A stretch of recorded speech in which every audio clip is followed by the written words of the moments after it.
en el corazón del Estado de México. En una calle que miles de personas recorren cada día, hay una casa. Una casa como cualquier otra. Fachada gris. Puerta de metal oxidado. Dos ventanas que miran a la calle como ojos ciegos. Nadie la mira dos veces. Es parte del paisaje. Un trozo de concreto y ladrillo que se funde con el resto.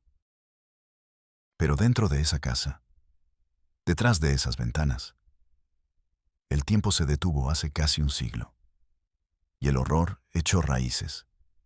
Un horror silencioso, paciente. Un secreto familiar guardado con la fuerza de una ley divina. Hoy vamos a abrir esa puerta. Vamos a entrar en esa oscuridad. Y lo que encontraremos dentro cambiará para siempre su forma de ver a sus vecinos. Cambiará para siempre su idea de lo que puede ocultarse a plena vista. Antes de continuar, una petición. No es por mí. Es por las historias que merecen ser contadas. Si crees que la oscuridad debe ser expuesta a la luz, si crees que el silencio que protege a los monstruos debe ser roto, entonces suscríbete. Dale a la campana, porque cada suscripción es una voz más que grita contra la indiferencia. Cada like es una luz en la penumbra. Ayúdanos a seguir mostrando la realidad que muchos prefieren ignorar. Ahora, volvamos a esa casa, a esa tumba de los vivos en el centro del Estado de México.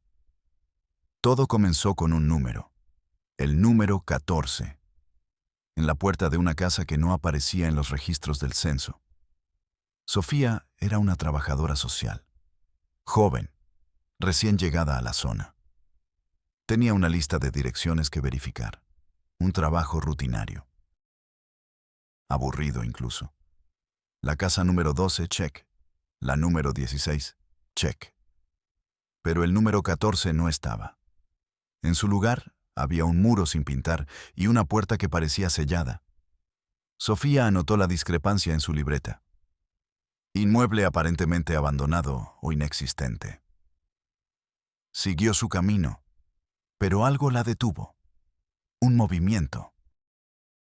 Detrás de la ventana sucia del segundo piso. Una sombra. Una cara pálida que se asomó por una fracción de segundo. Y luego, nada. Sofía sintió un escalofrío. No era el frío de la mañana. Era otra cosa. Un frío que nacía en la boca del estómago. Tocó la puerta de metal. El sonido fue sordo, muerto. Nadie respondió. Gritó. «¡Hay alguien en casa!» «Soy del programa de desarrollo social». Silencio. Solo el ruido del tráfico a su espalda. Volvió al día siguiente. Y al siguiente. Durante una semana, la casa número 14 se convirtió en su obsesión.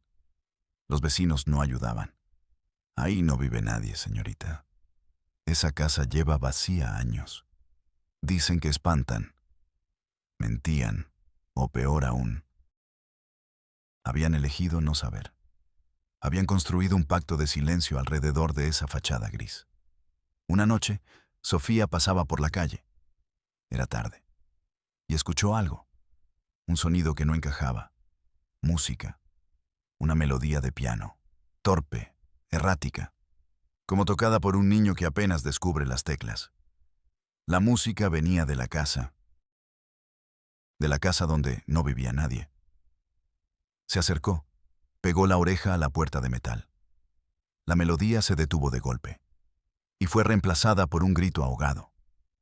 Luego, el sonido de un golpe seco. Y de nuevo, el silencio. El corazón de Sofía latía con fuerza. Quería correr. Quería llamar a la policía. Pero, ¿qué les diría? Escuché un piano en una casa abandonada. Se reirían de ella. Sabía que tenía que entrar. Tenía que ver qué había detrás de esa puerta. La oportunidad llegó 2 semanas después.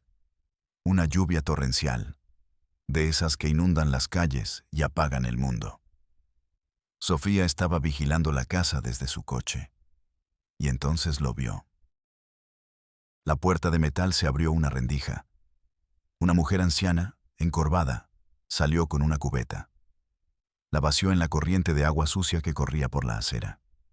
Era un líquido espeso, oscuro, y olía a enfermedad. En ese instante, la mujer resbaló. Cayó con un quejido sordo. Sofía no lo pensó. Salió del coche y corrió hacia ella. «Señora». «¿Está bien?». La anciana la miró con ojos llenos de pánico. «Váyase», susurró. «No puede estar aquí». Pero Sofía ya estaba dentro. La puerta se había quedado abierta, y el olor la golpeó como un muro. Un olor a encierro, a humedad, a sudor rancio y a tristeza podrida. Un olor a humanidad descompuesta. La oscuridad era casi total. Las ventanas estaban cubiertas con tablas y trapos gruesos. La única luz era la que se filtraba por la puerta abierta. «Cierre la puerta», siseó la anciana desde el suelo. Sofía la ignoró. Sus ojos se estaban acostumbrando a la penumbra, y empezó a ver figuras, siluetas humanas acurrucadas en las esquinas, inmóviles, como estatuas de cera en un museo macabro. «¿Quiénes son?», preguntó Sofía, con la voz temblando. La anciana no respondió. Intentaba levantarse, arrastrándose por el suelo mojado. Sofía dio un paso hacia adentro. El suelo estaba pegajoso. Una de las figuras se movió. Era un joven, o eso parecía. Su cuerpo era delgado, casi esquelético. Su piel, de un blanco enfermizo, como si nunca hubiera visto el sol. Levantó la cabeza, y Sofía ahogó un grito. Sus ojos estaban desalineados, su mandíbula visiblemente deforme. El joven abrió la boca para decir algo, pero solo emitió un sonido gutural, un gemido animal. Sofía retrocedió, chocando contra la pared. La pared estaba fría, húmeda. Sintió el terror como un líquido helado recorriendo sus venas. Quería gritar, pero el sonido no salía. El aire era demasiado espeso para respirar, demasiado pesado, cargado con 90 años de secretos. «Son mis hijos», dijo la anciana, finalmente, «y mis nietos». Sofía se giró para mirarla. Luego miró de nuevo a las figuras en la oscuridad. Eran más de 10, de todas las edades. Niños pequeños con la mirada perdida, adolescentes con malformaciones evidentes en sus extremidades, adultos que parecían ancianos. Todos compartían los mismos rasgos, la misma palidez, la misma expresión vacía, y los mismos ojos, ojos que delataban una historia escrita en la sangre. «¿Qué ha pasado aquí?», susurró Sofía. La matriarca llamada Elena se sentó en el suelo, derrotada. «Es la tradición», dijo, con una voz desprovista de emoción. «Es la voluntad de mi abuelo». Sofía se acercó a una niña pequeña, quizás de 5 o 6 años. Estaba sentada en el suelo, meciéndose hacia adelante y hacia atrás. No apartaba la vista de la pared. Tenía los dedos de la mano izquierda fusionados. Sofía extendió su mano, lentamente. La niña se encogió, aterrorizada. En ese rincón oscuro, el más mínimo gesto de bondad era una amenaza. El más mínimo contacto era una agresión. Había un piano viejo en una esquina, cubierto de polvo. Una de las teclas estaba manchada de sangre seca. Era el piano que había escuchado. Vio a un chico de unos 15 años cerca del instrumento. Sus dedos eran largos, anormalmente largos. Estaba mirando las teclas con una intensidad que helaba la sangre. Era él, el músico fantasma, el autor de esa melodía rota. El terror de Sofía empezó a transformarse, en ira, en una profunda y abrumadora tristeza. Esto no era una casa, era una prisión, una granja humana donde el sufrimiento se cultivaba de generación en generación. Miró a Elena. «¿Por qué?». Preguntó de nuevo, esta vez con más fuerza. La sangre, respondió la anciana. La sangre no debe mezclarse. La historia comenzó en 1930, con un hombre llamado Ismael, el bisabuelo, el profeta de esta religión demente. Ismael era un hombre culto, decían. Leía libros extraños, sobre la pureza racial, sobre la eugenesia. Se convenció a sí mismo de que su linaje era especial, casi divino, y que mezclar su sangre con la de otros sería una profanación, una traición a Dios. Así que tomó una decisión. Su familia viviría aislada del mundo, para siempre. Compró la casa en San Mateo, una zona entonces rural, y encerró a su esposa y a sus hijos. Les prohibió salir, les prohibió hablar con extraños. El mundo exterior era el infierno, lleno de pecado y de sangre impura. La casa era el único paraíso. Cuando sus hijos crecieron, Ismael les ordenó que se unieran entre ellos, hermano con hermana, sobrino con tía, para mantener la pureza, para cumplir el mandato. El primer hijo nacido del incesto fue una señal, según Ismael, una prueba de que Dios aprobaba su plan.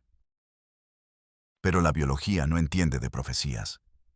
La biología tiene sus propias leyes, inquebrantables. Con cada generación, los genes recesivos hicieron su trabajo.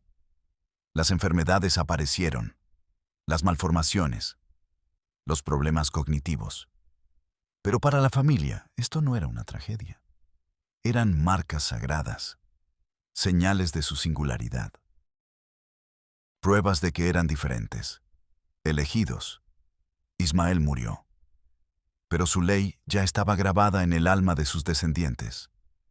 Su hijo se convirtió en el nuevo patriarca, y luego su nieto. La tradición continuó, inmutable. El mundo exterior cambió. La zona rural se convirtió en un suburbio bullicioso. La ciudad creció alrededor de la casa.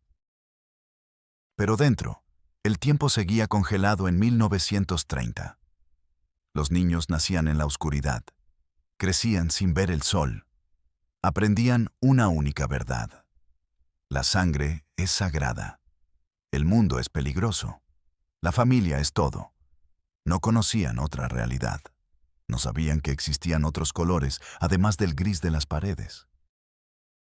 No sabían que existían otras personas además de sus padres, que también eran sus tíos, sus primos, sus hermanos. El dolor era normal. La enfermedad era una bendición. El silencio era la norma. 90 años. 4 generaciones, encerrados en el corazón de la civilización, ocultos a plena vista. Un universo entero de sufrimiento contenido en 120 metros cuadrados. Sofía salió de la casa tambaleándose. El aire fresco le quemó los pulmones. El sol le lastimó los ojos. Vomitó en la acera. El cuerpo le temblaba sin control. Se sentó en el borde de la banqueta, bajo la lluvia, con la cabeza entre las manos. El sonido de los coches. Los gritos de los vendedores. La vida normal. Se sentía obscena, irreal. Tenía el olor de la casa impregnado en la ropa, en la piel, en el alma. Sabía lo que tenía que hacer. Tenía que sacarlos de ahí. Tenía que romper el ciclo. No sabía que estaba a punto de enfrentarse a un horror aún mayor. Un horror más sutil, pero igual de destructivo. La indiferencia. El monstruo de la burocracia. Al día siguiente, Sofía fue a la oficina del DIFE municipal. Llevaba un informe detallado, fotos que había tomado con su celular a escondidas. Estaba nerviosa, pero decidida. Esperó 2 horas en una sala con sillas de plástico naranja. Finalmente, la llamó una funcionaria. Una mujer con el rostro cansado y una pila de papeles en su escritorio. Sofía le explicó la situación, con la voz entrecortada. Le mostró las fotos, la de la niña con los dedos fusionados, la del joven con la mandíbula deforme. La funcionaria miró las imágenes sin cambiar de expresión. Las apartó a un lado. «Híjole, señorita», dijo soltando un pequeño bostezo. «Esto está muy complicado». Tomó un formulario de un cajón. «Necesitamos que llene el formato 3A. Solicitud de intervención en núcleo familiar». «Pero esto es una emergencia», dijo Sofía. «Esos niños están en peligro, están enfermos». La funcionaria la miró por encima de sus gafas. «Todos los casos son emergencias, señorita. Hay un procedimiento. Llene el formato. Anexe copia de su identificación, comprobante de domicilio y su nombramiento como trabajadora social». «¿Y luego?», preguntó Sofía, incrédula. «Luego pasa al área jurídica. Ellos evalúan. Si procede, se agenda una visita. Puede tardar unas semanas o meses. Hay mucha carga de trabajo. Semanas. Meses». Sofía sintió una oleada de furia. «No entienden. Ahí dentro hay personas que nunca han visto la luz del sol. Hay incesto, abuso». La funcionaria suspiró, con el cansancio de quien ha escuchado 1000 historias de horror y ya no siente nada. «Señorita, por favor, baje la voz. Si quiere que la ayudemos, tiene que seguir el protocolo. Llene el formato». Sofía salió de la oficina con el formulario en la mano. El papel se sentía pesado, como una lápida. La burocracia no buscaba ayudar, buscaba clasificar, archivar el dolor en carpetas de colores. Sintió una soledad inmensa. Estaba luchando por fantasmas que a nadie le importaban. Las paredes de la oficina parecían encogerse a su alrededor. El zumbido del aire acondicionado era el único sonido. Un zumbido monótono, indiferente, como el sistema mismo. No se rindió. Fue a la Fiscalía del Estado. Pidió hablar con el fiscal de delitos de género. Le hicieron esperar 3 horas. Finalmente, la recibió un hombre de traje, en una oficina con muebles de madera oscura. El hombre escuchó la historia de Sofía mientras revisaba unos documentos en su monitor. Ni siquiera la miraba. Cuando Sofía terminó, el hombre se reclinó en su silla. Juntó las yemas de los dedos. «Doctora», dijo, con una voz suave, casi paternal. «Suena terrible. Realmente terrible». Hizo una pausa. «Pero dígame, ¿alguna de las víctimas ha presentado una denuncia formal?». Sofía lo miró, confundida. ¿Una denuncia? Son personas que no saben ni lo que es una denuncia. No saben leer ni escribir. Algunos apenas pueden hablar. El fiscal asintió lentamente. «Entiendo, es una situación atípica». Se levantó y caminó hacia la ventana. Miró la calle. «Mire, sin una denuncia de parte, mis manos están atadas. No podemos simplemente entrar a una propiedad privada. Eso sería allanamiento de morada. Pero es un caso de privación de la libertad». «De abuso», exclamó Sofía. El hombre se giró y la miró, por primera vez, con una pizca de fastidio. «Señorita, por lo que me cuenta, no están ahí contra su voluntad. Es su estilo de vida, una especie de comuna familiar. Ahora, el tema del incesto es un delito, sí, pero necesito pruebas, testimonios. Una víctima que declare». Las víctimas no pueden declarar. Ese es el problema.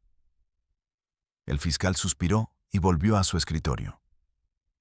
Cuando Carmen regresó a la oficina con las pruebas, un superior le dijo, con la mirada perdida en un monitor: «Señora Mendoza, ahora esto es un caso de personas desaparecidas.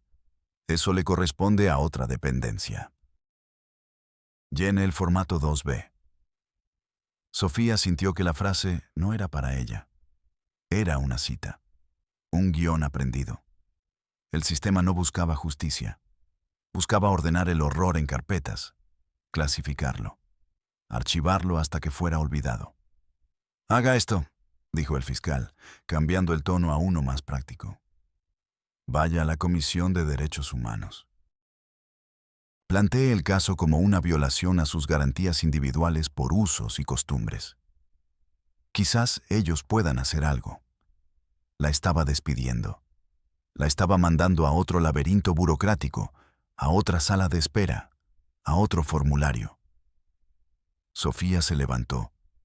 Sentía el cuerpo pesado, como si hubiera envejecido 10 años en 2 días.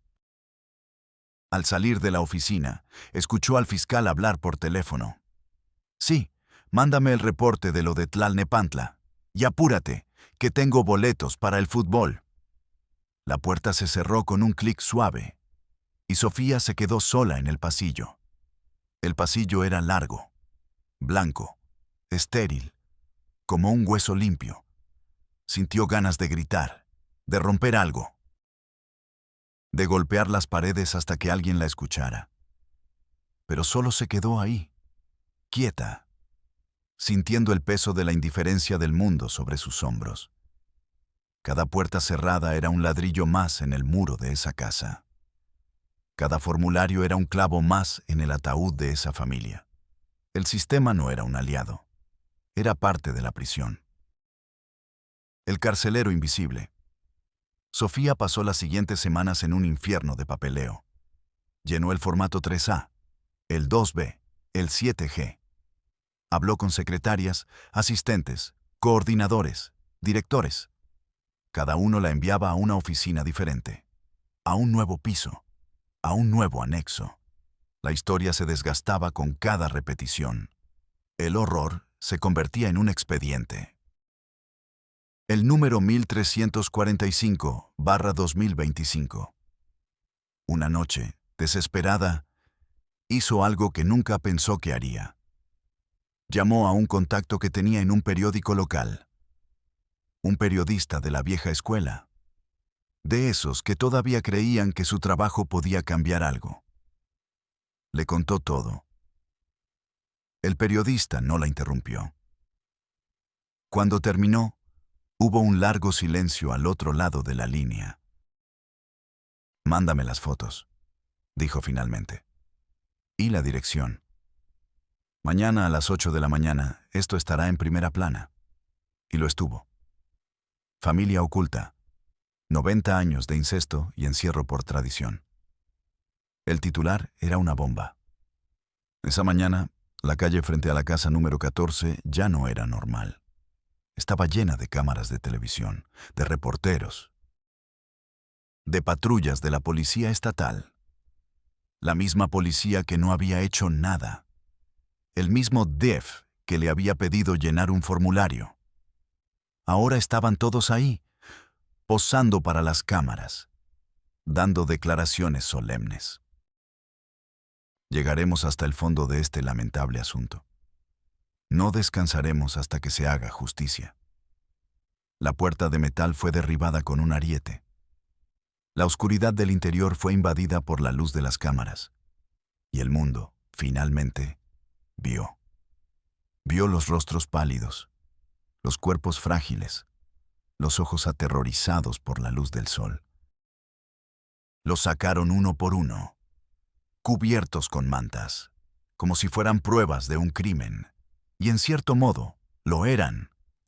Eran la prueba viviente del fracaso de una sociedad entera, de los vecinos que no quisieron ver, de las autoridades que no quisieron escuchar, de un sistema diseñado para protegerse a sí mismo, no a las personas. ¿Y qué pasó después? La justicia, como siempre, fue imperfecta. Elena, la matriarca, y su hijo mayor fueron acusados de privación ilegal de la libertad y otros delitos. Pero sus abogados argumentaron enajenación mental, aislamiento cultural. Dijeron que no conocían otra realidad, que no sabían que lo que hacían estaba mal. La familia fue separada. Los llevaron a diferentes albergues y centros de salud. Y ahí comenzó su segundo infierno, el de la adaptación. Manuel, el mayor, tenía 28 años. Vio el cielo por primera vez y se desmayó. El ruido de la ciudad le provocaba ataques de pánico. Pasó meses en una habitación acolchada. Luisa, de 19 años, aprendió a escribir su nombre. Lo escribía una y otra vez en un cuaderno. Luisa, Luisa, Luisa. Como si al escribirlo pudiera convencerse de que era una persona real, un individuo, no solo una parte de un todo enfermo. Carlos, el chico del piano, el músico fantasma, fue evaluado por psicólogos. Descubrieron que tenía un oído absoluto, una capacidad musical prodigiosa. Un día, una terapeuta lo sentó frente a un piano de verdad. Carlos tocó una sonata de Mozart que solo había escuchado una vez en la radio. La tocó a la perfección, sin partitura. Los médicos lloraron. Vieron el genio que había florecido en medio del horror, la belleza que había sobrevivido en la más profunda oscuridad. Los más pequeños fueron los que mejor se adaptaron. Aprendieron a jugar, a reír, a correr bajo el sol, pero por las noches, a veces, todavía tenían pesadillas, con una casa oscura y un silencio que pesaba como una manta. La casa número 14 fue vaciada, clausurada, pero sigue ahí, con su fachada gris y sus ventanas ciegas. Los vecinos ahora pasan por delante y bajan la mirada, con una mezcla de culpa y vergüenza. El secreto ya no está dentro, ahora está fuera, a la vista de todos. Un recordatorio permanente de que el mal más aterrador no es el que grita, es el que susurra, el que se esconde en la normalidad, el que se alimenta de nuestra indiferencia.